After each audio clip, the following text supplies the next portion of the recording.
that was a beautiful picture, right? The quality, the artistic approach, it's just magnificent. They did a pretty good job. But that's a representation of coronavirus. There's nothing beautiful about it. It's costing people jobs, lives. It's not a joke. There's nothing funny about this at all. But to a certain extent, I have to denounce, disagree, be annoyed of the news media and this portrayal of the coronavirus and how the cases are surging and surging to record numbers. Like, using the word record as an adjective is a positive thing. Because when you break records, that's usually glorified because you reached an achievement or a goal that many people have not done before, or one person has done, and you have exceeded that, and you get applauded for it. Record historic cases and rises. I don't like the adjectives that they use to describe what is happening in our country.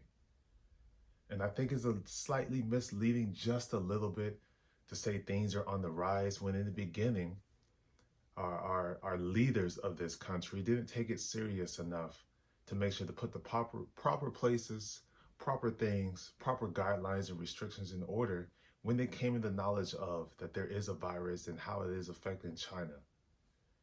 Instead, it's not going to happen here, and now we're walking around thinking we're the greatest country in the world and nothing can tear us down. Each day, each week, month passes by, and now look. So I think should be said that the coronavirus testing to see if you have it or contracted it or not, whatever terminology you choose to use, I think it's because we're testing more that we're discovering that there are people who have it. I just think we got to do a better job of the portrayal. In the beginning, we didn't take it serious. And as it started to hit us, the testing, we didn't take it serious. We didn't take it serious until now.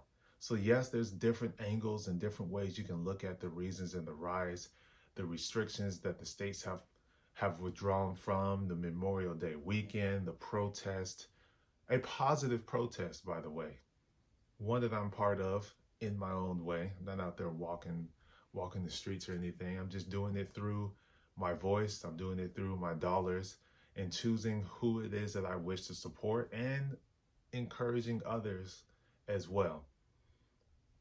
But yeah, I think it's just simple math. You didn't take it serious at first, or if you were testing, let's just say you were testing 20 people, right? So 20 people. All right, and 2 people got it. 2 out of 20. Oh, we're good. The problem with that is there isn't 20 American citizens in this country.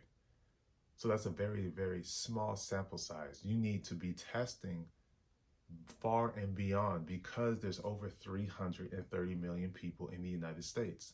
So now that we've taken testing a little bit more serious, now we're starting to discover that the people who were not tested before actually been carrying this virus for quite some time. In addition to the other angle being that didn't take it serious in the beginning and it was quietly spreading across this nation.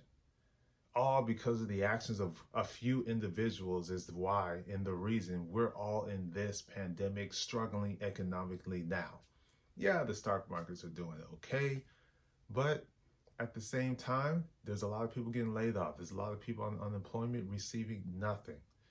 And so those stimulus checks that are there that's supposed to help, $1,200, doesn't do much because in a lot of people's states, rent is well above that. So you covered one person's rent. That's all you have done. And there is no guarantee that their job will come right back expeditiously because it's already been proven. And we're speaking about the adult population here, not speaking about anything else. The adult population of workers. Not everybody's getting their job back.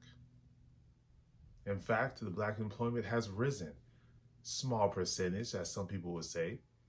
It was at 16.7. It just went up to 16.8. But you have to take this in consideration. The Black population is not massive. We're just over 40 million, and there's over 330,000 people here. So any uptake in any of our numbers affect us drastically more than it would any other race. It's just simple. You can draw all the way to the reasons why protests are happening. You have 50 white people. 10 of them were killed by cops. White cops at that. That's 40 whites now that are left. There are 20 black people. 10 of them are killed by white cops. There's 10 black people left. I think that should be simple math enough. And the fact that we're going around and we want to talk about Black Lives Matter, it's funny how people get that so misconstrued. I hope this diagram makes it make sense just a little bit for you.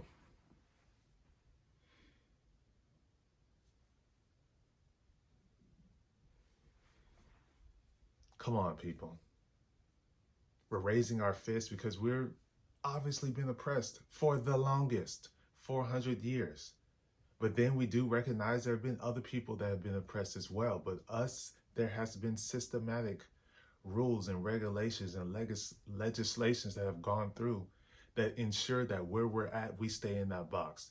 And the way in which we came to this country, we'll open the doors and everything up to you, but you're still boxed in.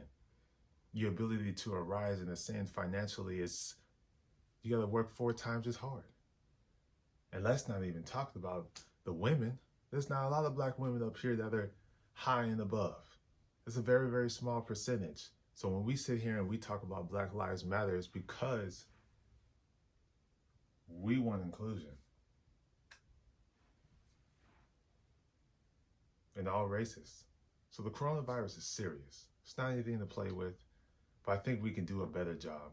We are now taking it more seriously to where we are testing more and discovering the fact that people have been having it, could be deemed asymptomatic, or that they recently contracted it, being that we didn't close the doors when we should have. So I understand Donald Trump. Donald Trump does not, he just wants you to slow the testing down. Slow it down. Slow the testing down. That's what he wants.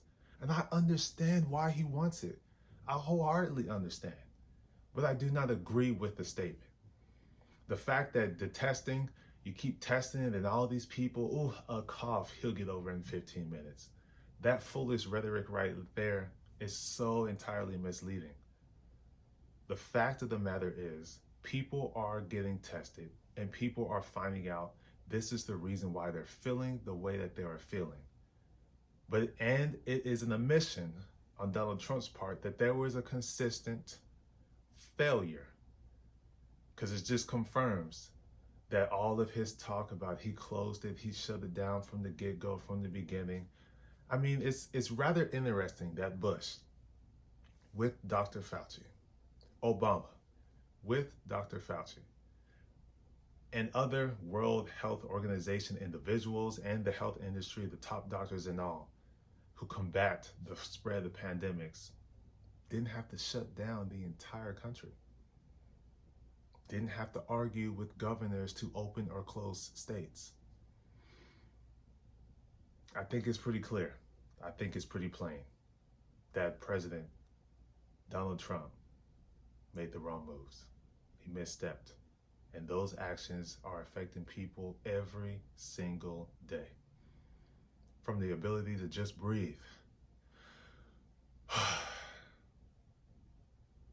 to be able to be in the comfort of their own home and know that their bills are paid. Now we're all in a position hoping that we have the ability to even afford our bills.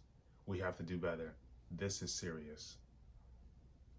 Let's represent COVID-19 the right way for what it is, and let us support the Black Lives Movement, because all it is that we're seeking and looking for is inclusion.